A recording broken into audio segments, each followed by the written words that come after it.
Hello everyone, this is Benjamin. I am here to explain my tournaments. My first tournament I don't have recorded, sadly. I don't have the stuff for it. That's where I did my worst. And it would have been nice to start with that first. The reason why I did my worst is, well, one, I didn't have as much experience, and number two, I was super nervous. So I played horrible compared to what my actual game is, even more so. And a lot of people who go to live tournaments, I never see them again.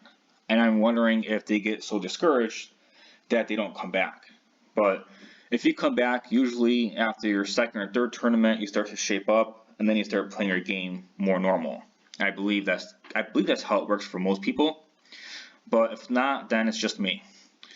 Okay, so I wanted to show how my game is on how I've been playing, and to show how realistic it is to play. Like, it's not, if you're under 1,000 and you're learning from me and you're watching my stuff and you actually listen to what I'm saying and talking about chess principles and some stuff, tactics and stuff, I've learned it from different ways. And when you learn it from masters, you feel like this is how you should play. You should play exactly like how they play, and that's kind of discouraging because they didn't play that way in the beginning and they learned it, and then you make mistakes while you know stuff, and then you learn more, and then you learn more, and you learn more. So it's like you learn it and then you learn it again and again and again, but each time you become a little more accurate. So I'm gonna go on with this. My rating was 1017 here, and this is the past 3 months, and it is currently at 1204. I went from 1266 to 1204. Well, I should be higher now, I think, because I won 2 out of 3 games. But I'm not entirely sure what my rating. I'm still in provisional. I'm not like rated, but I think by the time I'm done with my provisional, I'll be anywhere between 12 or 1300. And a lot of my losses are actually more psychological than game-wise, which is weird because based on how I feel, I might make a bad mistake thinking that I'm, gonna have an easy win or something else, and I don't normally do that in my normal games online. So, all right, here we go. E4. I always play the perk. It's my favorite defense. Now, he defended. This is a really weird defense, by the way. I never seen that before. But I know when I don't see an opening that's kind of the same, if it doesn't really change my structure, then I usually just continue. When I play the perk, I usually do exactly the same moves over. This is normally what I do all the time, unless something that they are doing I have to respond to.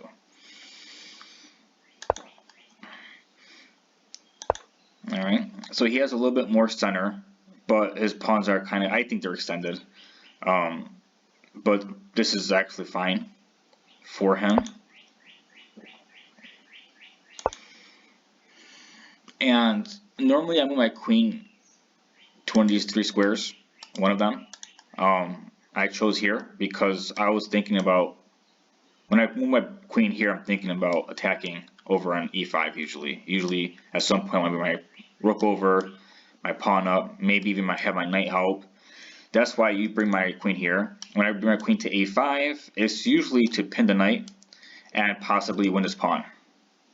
I didn't go for it this time. I actually could have went for it, but I just figured he might castle soon, the next move. But if I don't think he's gonna castle soon, sometimes I'll go here, and then the knight's pinned.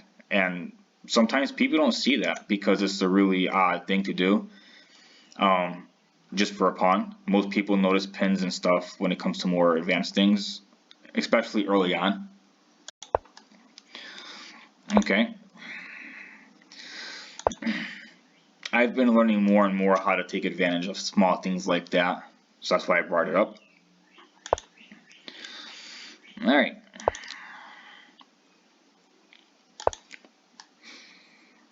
Yeah, I didn't want to capture in the center yet. I normally capture in the center early if the king isn't castled. But when the king is castled, because my pawns are farther back than his pawns, and because my pieces aren't really developed yet, I decided that I didn't want to open up the position. I wanted to keep it closed.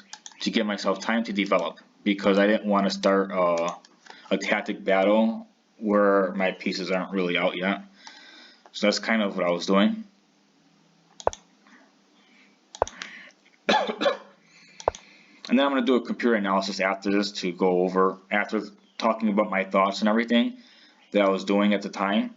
I kind of remember a little bit. It's been 3 months since I played this, I believe. But the more recent ones will be a lot more in depth from my mind. Alright, I'm bringing my pieces out. That capture, obviously, I didn't mind. Alternative, if he captured, and let's say I capture back, I usually don't like that because this pawn is so advanced and well protected. If he captured, I could also capture up my knight, but he has a bishop, and then, you know, I could always have my rook. But it was a couple moves I didn't really know exactly what his intentions were, so I decided just to go ahead and take it. I could have also miscalculated the danger, because if he took it, obviously I could take it, he can take it back, and I can take it, and it's still kind of closed off. But it's possible I also could have miscalculated, but I was concerned about that, and I wasn't sure if I'd seen something at the time that would help push it, so I don't remember that. Alright, a free pawn, unless I went for the free pawn too.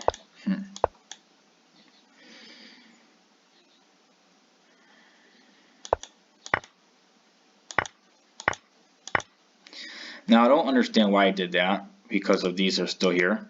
As earlier I said, I don't normally like doing stuff like that, but I went for it at that time.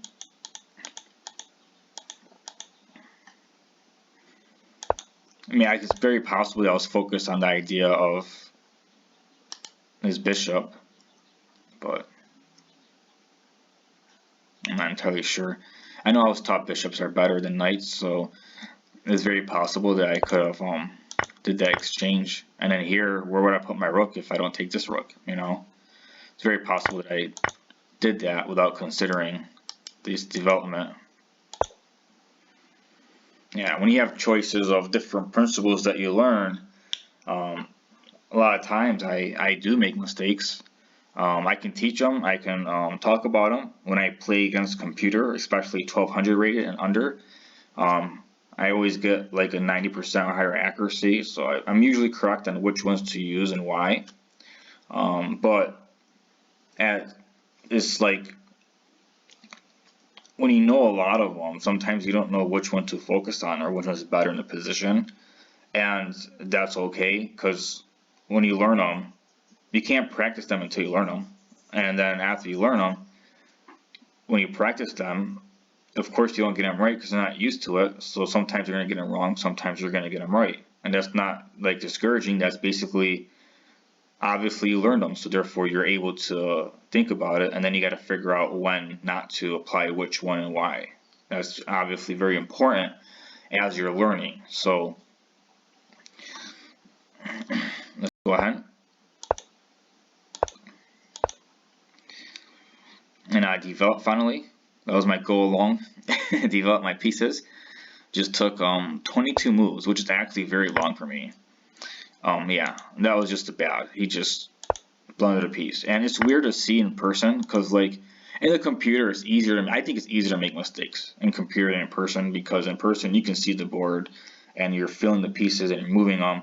For me, it just is very different than online. Online I can see maybe it was a mouse flip or something else, but it was just really weird when I see him do that. But apparently it's very normal, by the way. I didn't notice that. I even make mistakes, I found, you know, afterward in different games, but for me it was really weird at the time. And here I already know that if I just trade, that I'll be winning. I'm not sure if I did that though. I did not. But basically that would have been better for me, I think. Because I'm already up a piece, kind of. That if I just traded and then use my knight and rook to pick off pawns, and maybe even trade a knight for a knight, that would be good. All I do is pick up a few pawns. That's all I really had to do. And that would be my advice for myself later on. I didn't do that. Of course, this was a couple months ago, so and I'm still learning, so that's basically part of the process.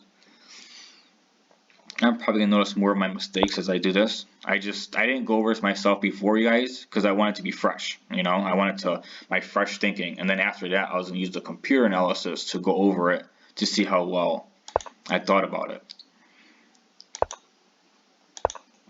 This is gonna help me learn what I should be saying and also help you guys understand this is a process, you know, this is a good process for everybody. And watching games and commentary from masters is helpful. It's nice.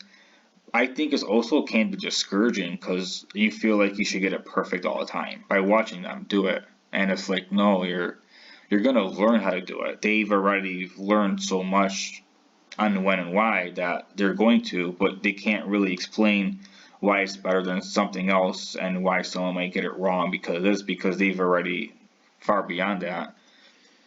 So, of course, I trade. There it goes. Now I do it.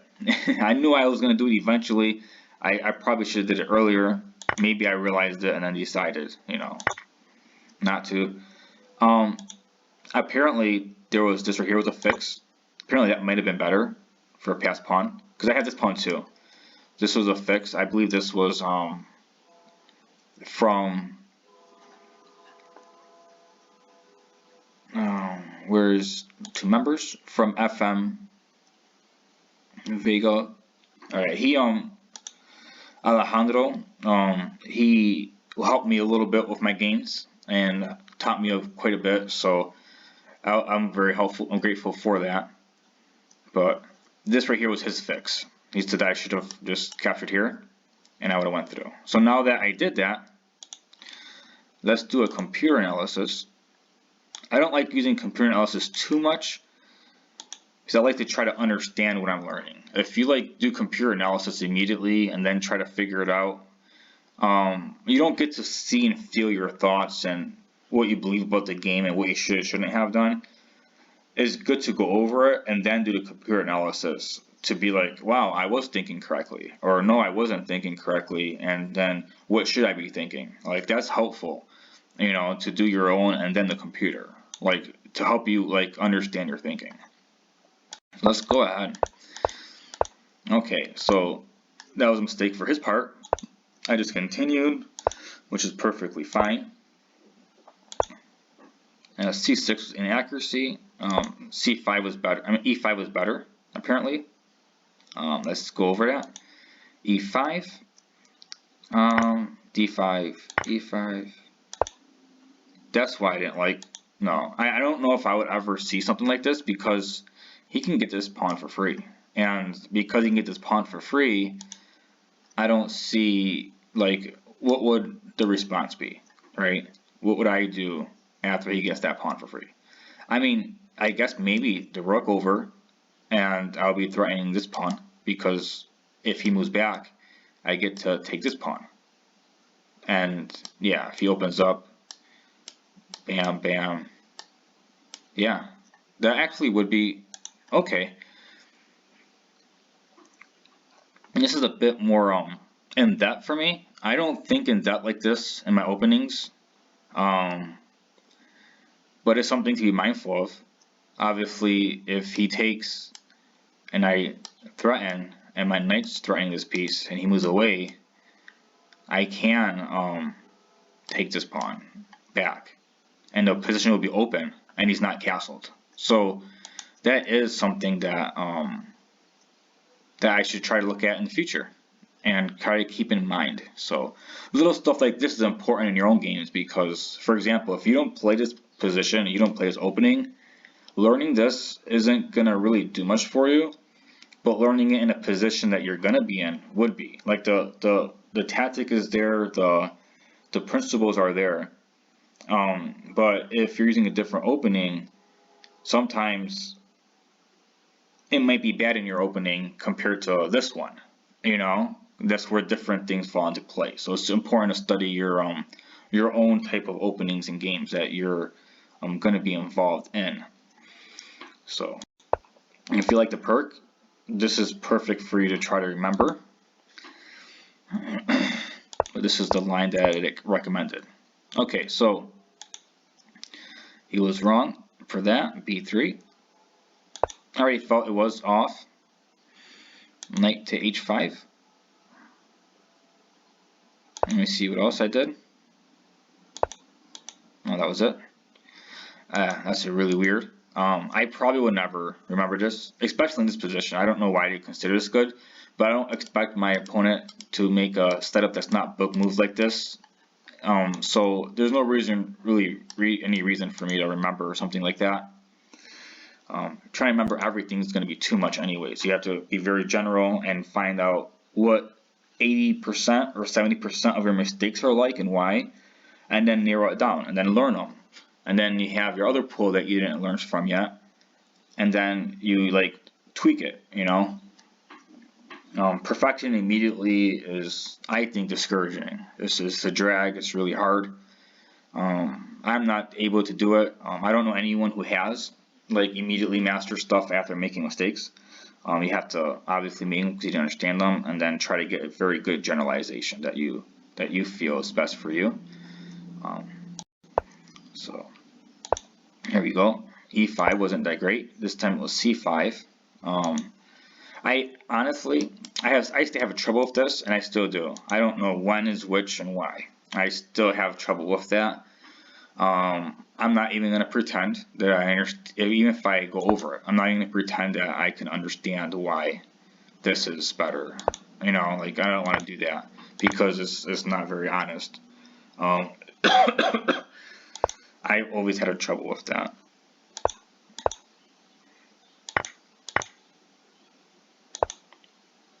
Yeah, I don't understand why this is a line. I'll have to eventually in my own time go over the difference between E5 and C5 breaks during a perk, and hopefully I can find information on it. See if there's someone who actually taught that. So we'll continue. A5 was better. That's over here. A5 was better, apparently.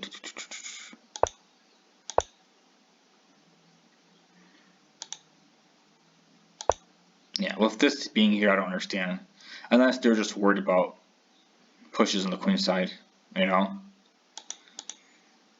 So C5.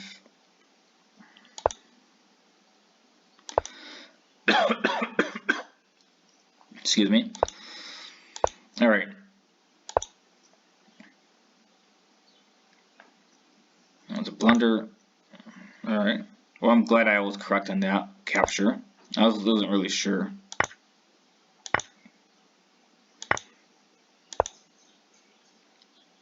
So it was a positional thing, and I'm glad I did it correctly. I wasn't sure if I made a mistake or not. Apparently it was fine doing it that way. So I'm glad I made the correct one. I know I probably when I was playing the game, I probably was considering capturing it or not capturing it, because letting him capture, you know, I probably was considering it. I don't really know why that was a blunder though, but apparently it was. It was probably a positional one.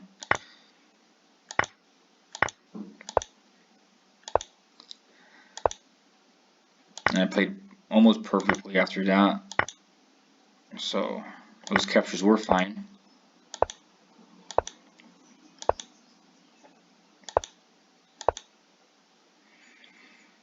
Okay.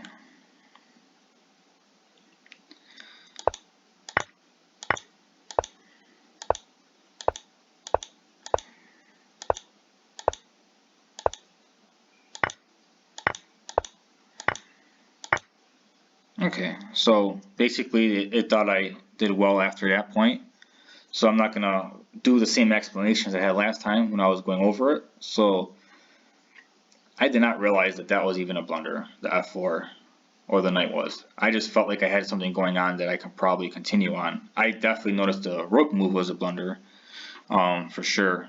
So, and that's basically where playing against people on level, sometimes you feel like they're lucky, and sometimes you feel like you're lucky because sometimes if you don't understand those positional things and you're winning, then you played positionally correct without knowing why. And then sometimes if you go back over it trying to understand why, that would help you do that more often. And it won't be luck, it will be you actually understand why it's better for you. So that's something that I'm working on myself. So next chapter. Alright, me versus Philip. I played like 4 games against this guy already. So he played Alekhine. Oh, I remember this one. I did the 4 pawns attack. And this right here was bad. Yeah, me and Alejandro went over this. Yeah, and if you're looking for a master to for paid lessons, I definitely recommend him. If you get a hold of me on Facebook, my name is Benjamin Ramirez. If you talk to me on YouTube and try to find it out, I can help you with that, or you can just send me a message on Messenger, or I'll put a link or something if someone asks me specifically. But he does really well, and if someone's looking for paid lessons, I would for sure recommend you to him. So yeah, this was apparently not that great. What normally people do is, this is the move. That's the move people normally do. Oh, he went over it, yeah. That's basically the move people normally do. And obviously the idea is that they take and I take back to the queen, so it's something that has to be dealt with. So f4 is what you do in this setup. It also lets the bishop come out too. So now f3 is also possible, but then yeah, I'm not even going to try to explain everything he explained. You can see there's lots of arrows here. So alright.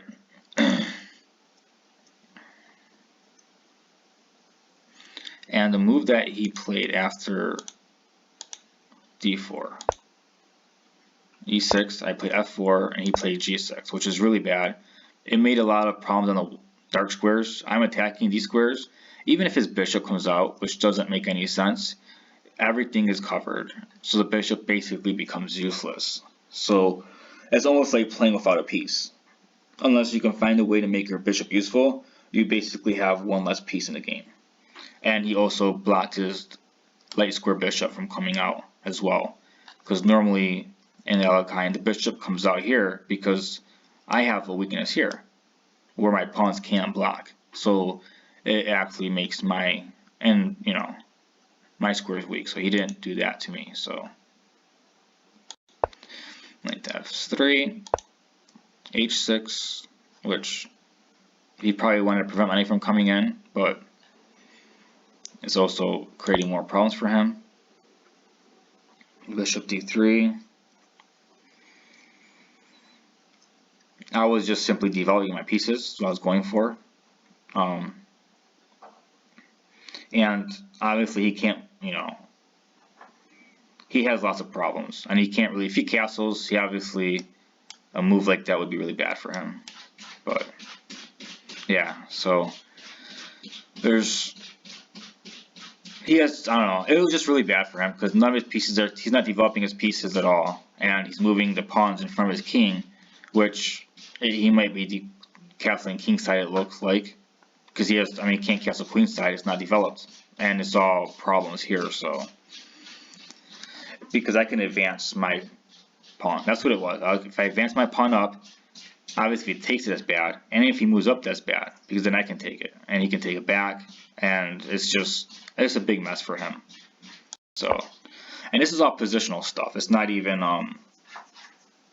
it's not like I won a piece already or he blundered a piece. It's all positional, and it's important to learn that stuff.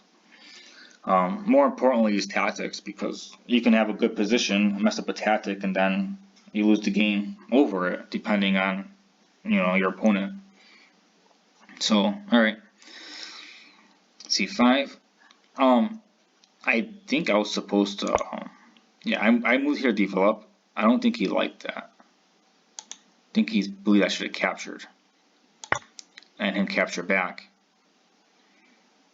I believe, is what he thought I should have did here.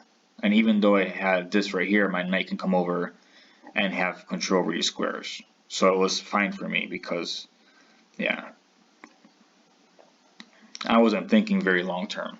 And now that I'm looking at this game and last game, I didn't even realize this myself, but I don't think very long term in the opening. I think very book move-ish, and then start planning.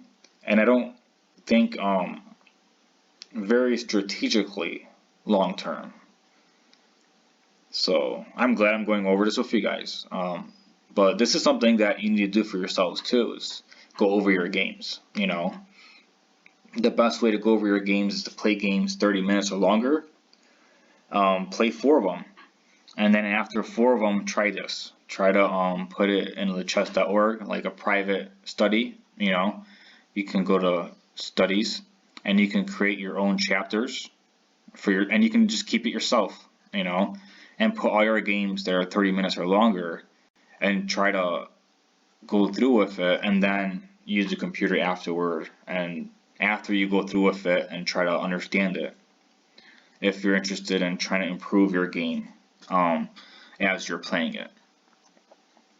So there's that. Okay, so in the game I moved my bishop, he moved queen to c7, and he was apparently supposed to capture, and that would have been good for him because, yeah, I had weaknesses here. Queen to c2 is the move he played. Well, yeah, there was a lot of captures and pawn captures, so I think that would have been better for me. Yeah, you can tell from this game and last game, all the arrows and stuff, the analysis is much better with a master helping you. So I'm learning myself, but with these lessons, he did go over a couple of them with me, and they were extremely helpful. So that's the difference. So for sure, definitely need one if you can afford it. Alright, and I'm just doing this for free. I like to teach people, and I'm training to be a chess coach is what I'm training for. Hopefully I become a CM. That would be a personal goal, but I'm ultimately training to be a chess coach, ultimately. So these are helpful for me as well. Yeah, so here is attacking the queen, the bishop is hanging, and the queen can't go anywhere to protect the bishop. Anywhere it moves, it undefects it. So that was kind of, yeah, if I captured here and he'd take back and I moved, if he did something simple like that, that would have been an idea for me. So, and I gotta start thinking of how to trap tactics wise like that more often. A3. I decided to sacrifice my bishop for what was it? If he would have taken here, what was my plan again? I'm trying to remember my plan. And I take back with check.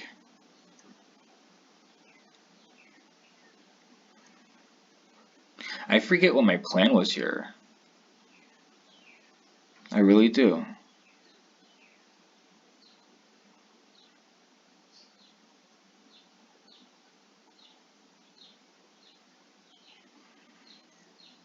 Because he has his queen to block, you know.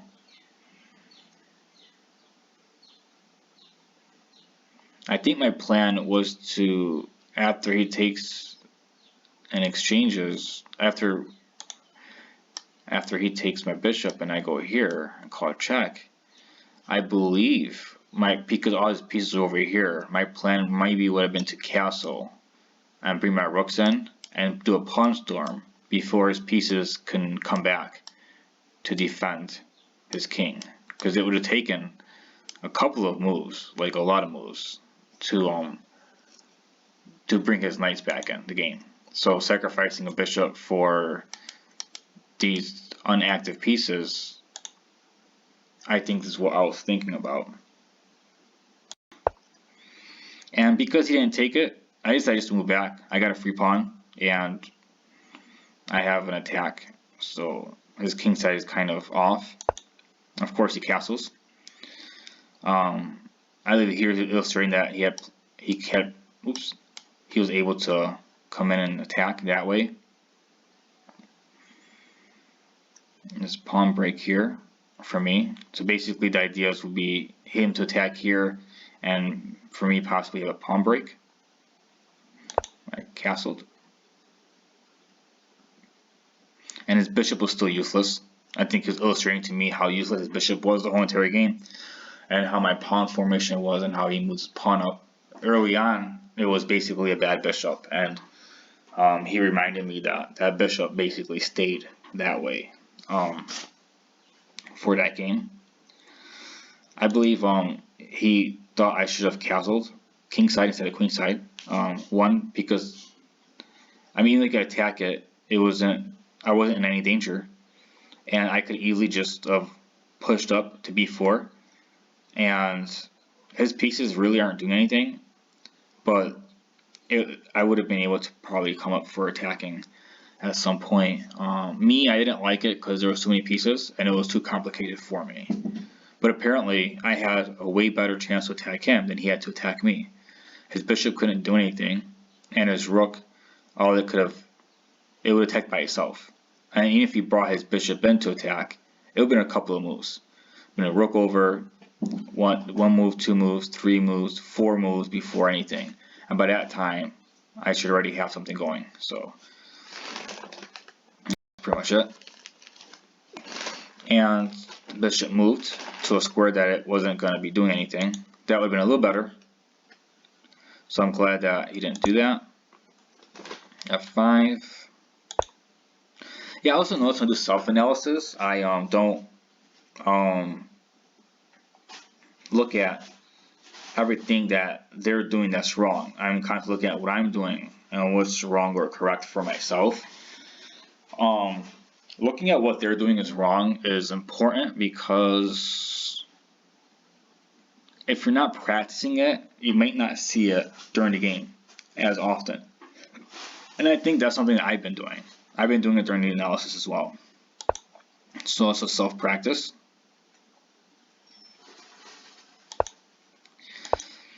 I attacked the bishop. Bishop had that. Took the pawn. Push.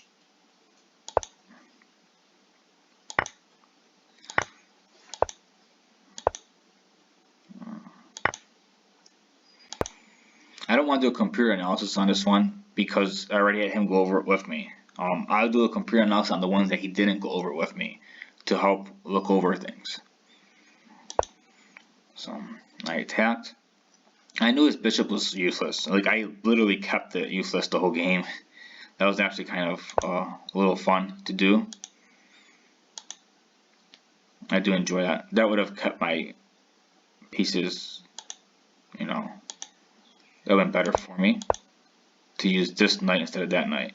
This knight was already placed well, and then, so I moved the wrong knight to attack. And then I'm bringing my knight to a place that's not really necessary, you know. Oops, that's the wrong one. Okay.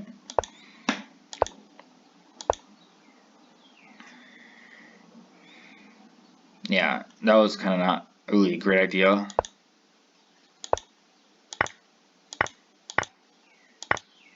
Good.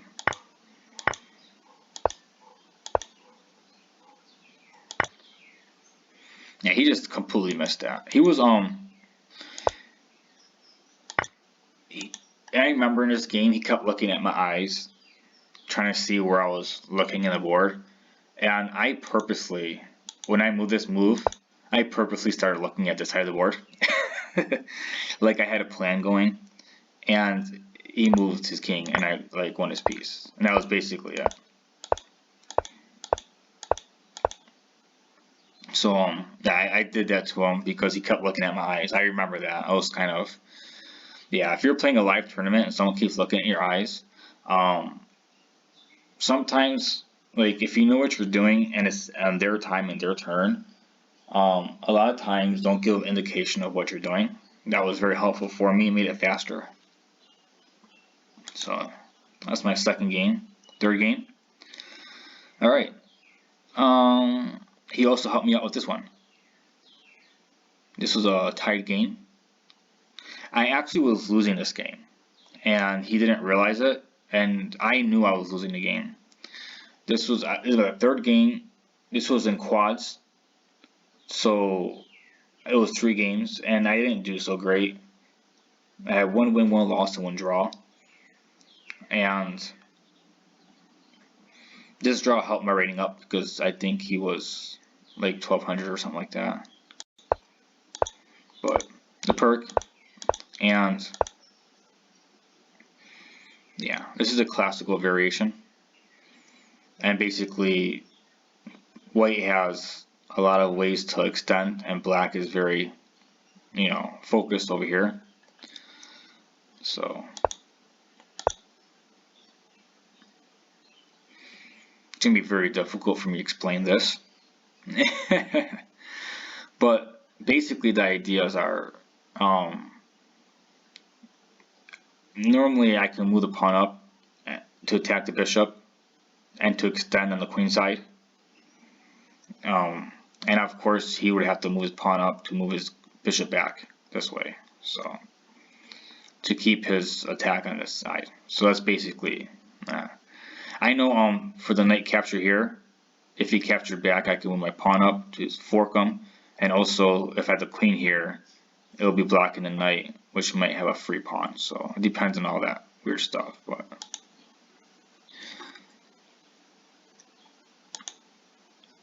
yeah, so that was pretty good. H3, some people play, but it's not really that great. They play it to prevent the bishop from going here, but the bishop can go anywhere. So, I mean, if he does that, I can fianchetto my bishop. Like I don't have to move my bishop here. I can even move my bishop to d7 to later come out this way. So this kind of is a wasted move usually. But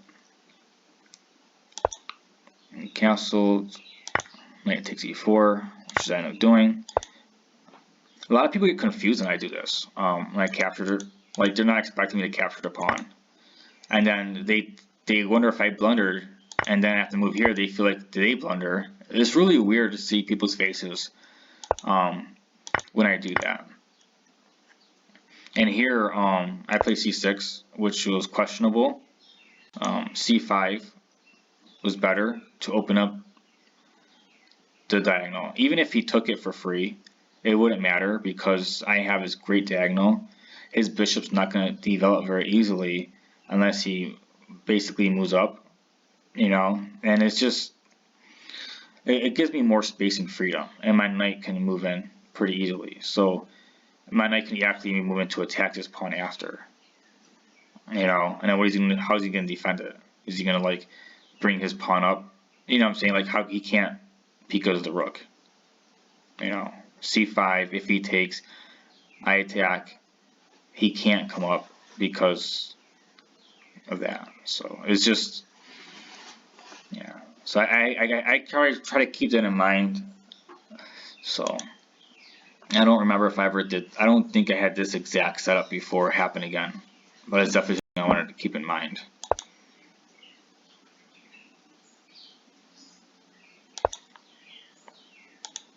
Yeah, so this bishop is kind of useless, and then I basically kicked it out of a useless square and gave his knight outposts, which is really strong. And obviously I can't take up my bishop because then I lose my bishop, which is one of my important pieces in the perk. It's super important. And so I gave up a pawn for free, and he did not see that.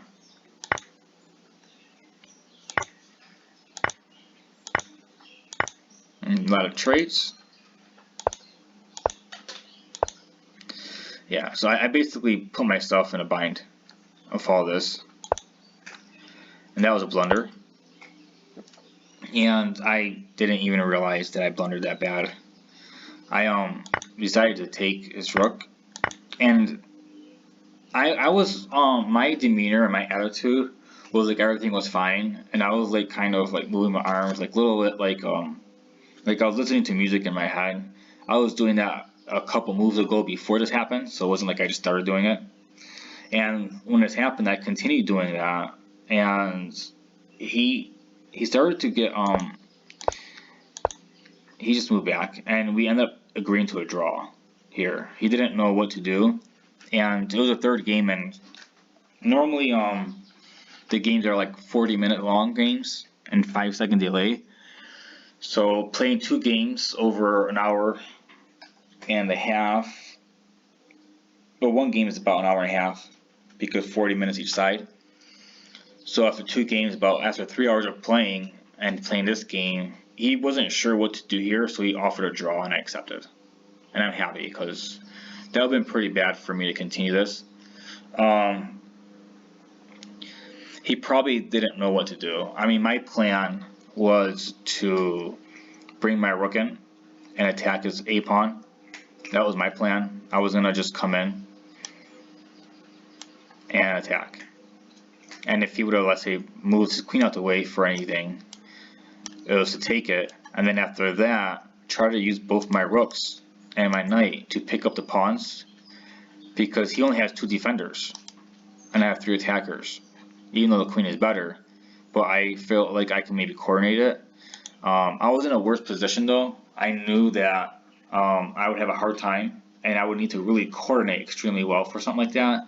And I really don't have, I know I don't have the ability to know how to do that very well. So because I know that for sure, I accepted the draw when he offered it. He probably offered the draw because after he moved his rook, he realized that I can get the pawn, and he didn't want me to see it, so he offered the draw, hoping that I wouldn't just pick up the pawn and start winning. But I knew even after this 1 pawn, it doesn't mean I'm winning, because I can go up, he can, let's say, move, I take the pawn, and then what am I doing? He has his queen and his rook behind his 3 pawns right here, and he can literally advance to 1. And then even if a trade does happen, he has his 2 pawns, queen and rook, and right here, and all I have is 2 wing pawns. And I don't know. It's tricky, especially with my king being exposed and started to check with the queen. So I accepted the draw.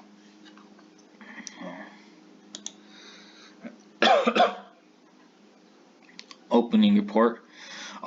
This is just me going over a few small things. After e5, there's Evan's Gambit.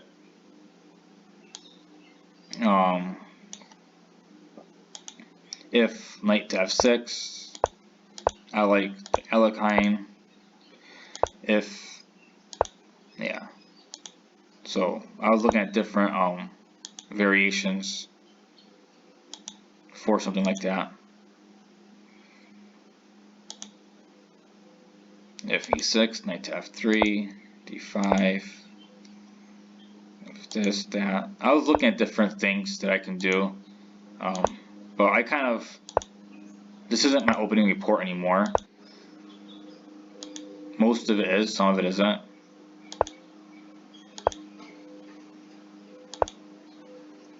So it's just all weird stuff, but yeah, there's like, I don't know. There's no reason to go over all that. Alright. This is the next tournament after the last one. So, this was after the lesson I've gotten. And I won 2 games out of this one. 2 out of 3. Which I was pretty happy about. But the last one I was super overconfident. And that's what caused me my loss. So I'm going to go over my games again. I don't think he went over, yeah, he didn't go, yeah, I don't remember if he went over my games with me or not, so, alright. Wait, the last game, I did not go over computer analysis. Oh, wait, he went over with me, that's why, yeah, okay. Yeah, when he goes over the game with me, I don't really use a computer analysis because his explanations are a lot more better than my own, even with analysis, so. Alright. And in here I learned an actual system that I like a lot. But I didn't use it here because I didn't know about it at the time. Basically, if someone were to do to London, let's say they go right here, I learned that I should move c6, and the reason being is that normally players would go here, and I'll come this way, and the reason being is that I'm attacking the pawn and here at the same time, and there's not an easy way to defend it. Usually that's probably best, and I attack the bishop, and it's just not really that great, but that's only if they move. Yeah, I'm sorry, that was a little bad explanation.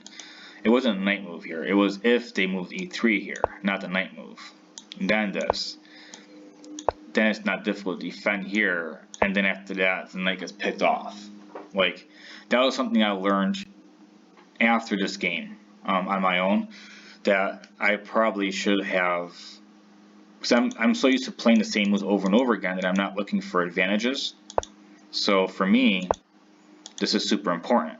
Like, I need to start to realize that when someone is playing the London, that I need to play c6 right away, not g7, and then come in to attack. Because even if, let's say it goes like this for whatever reason, that's not that great either, and I still can take off his bishop.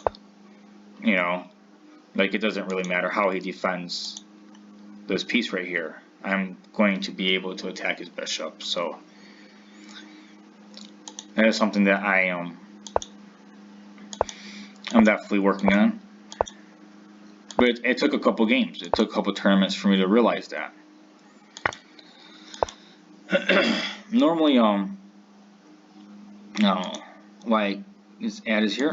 Alright, so, normally, I don't like having, this pawn right here, weakened. So I kind of didn't like that very much. Once I move this pawn up, this pawn becomes very weak. And that's an issue I usually have with the perk. But add a free pawn. Note the queen.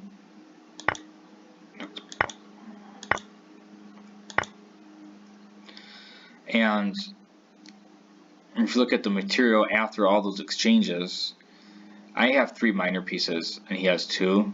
And basically I'm kind of down a bit. So let's just go over it completely.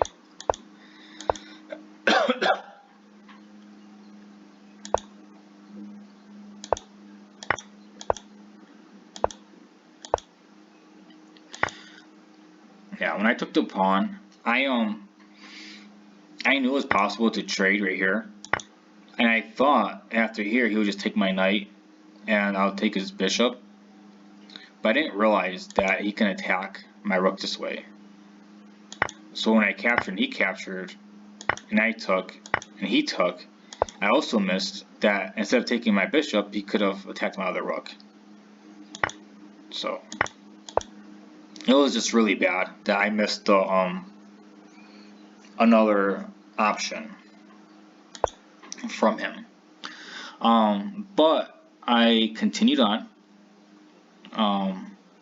and yeah, the 1266 isn't me, that was him. I continued on even though I was down a piece. I felt like it wasn't over the game, and I'm glad that I continued. I tried to line my bishop against his king, is what my idea was. I mean, the other alternative was moving my pawn, but he would have taken it. So I didn't like moving my bishop back, but I really didn't see a choice. And if I move my pawn to defend it, then he could have just taken here. So I didn't want to do that. To reinforce my pawn and continue reinforcing my pawn. And here I figured I might as well try to open up the king a little bit, and he stopped my plan. So going over any weakness I can against the king. I honestly thought I had his knight trapped, to be honest. I forgot about this.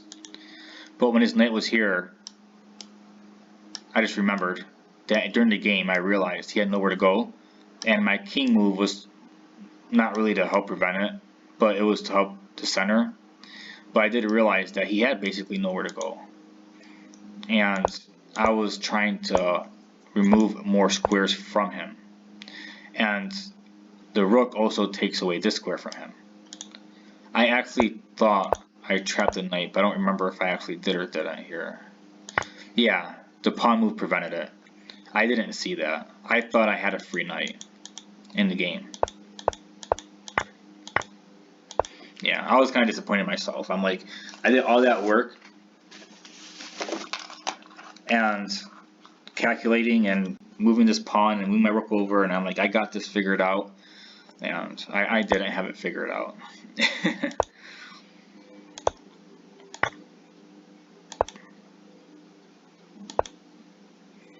I was just simply trying to get anything I can get. I didn't expect to get a queen at all.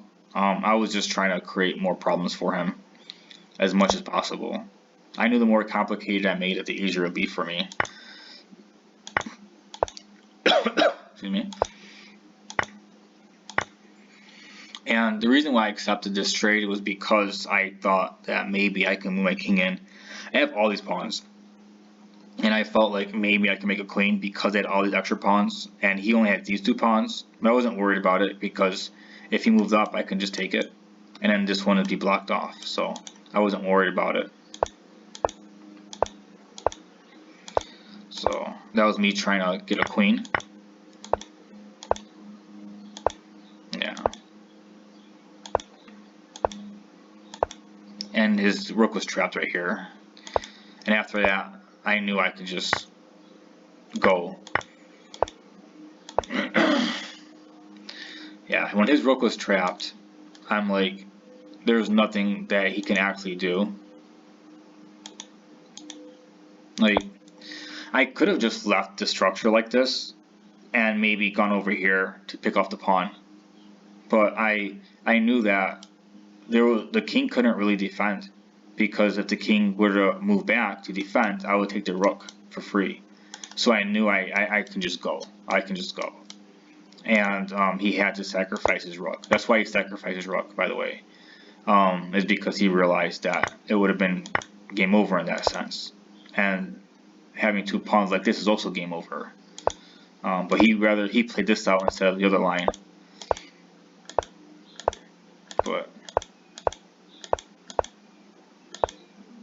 and I didn't move that pawn because if I didn't move that pawn, if I would have moved the queen right here, it would have been stalemate, because he had nowhere to move, and he tried to stalemate me. And after that, it was game. Alright, so I'm gonna go now. It's been about an hour. It's a couple of games and ideas that I had. But this is kind of a lot of stuff that I think about when I play, besides opening, chess principles, space development, and stuff that I teach. My mind, when I play tournaments, thinks about a lot of different strange things that normally I don't think about during games. So it's really odd how that works. But I'm gonna just leave it here for now. It's been about an hour, so I hope you like this. I will try to continue from here in the future. There's 19, so if you guys like it, let me know, and I'll continue doing the rest of them. I do have more and more improvement that I have done, and I even had a draw against someone that was 1504. That was a draw, and I beat someone that was 1300, which is kind of nice. So yeah, if you guys were interested in seeing any more, let me know, and I'll continue on. I'm not going to make a whole video about all of them. That's going to be like 3-4 hours worth in one video, so I'll just leave it at one. And if you guys like it, let me know. If you guys don't like it, you know, you don't have to say anything. If you don't say anything, I'm going to assume you don't like it. So alright, like, subscribe, and share with your friends. This is basically be helpful to anyone who is starting off chess, who's starting to do tournaments, who's starting to learn, like, you don't have to be discouraged if your first games were horrible. My first games were, I lost 3 and won 1 game my first tournament, and it was very discouraging because I played, this isn't how I played. I played actually a lot worse, and I played lines that I wasn't familiar with because I was so nervous, and I'm like, oh no, I'm gonna mess up, and I messed up. So hopefully this is helpful for anyone who's interested in starting to go to tournaments, that there's, there's a lot of learning and thinking that goes on, and hopefully it's helpful. Alright. Have a good day.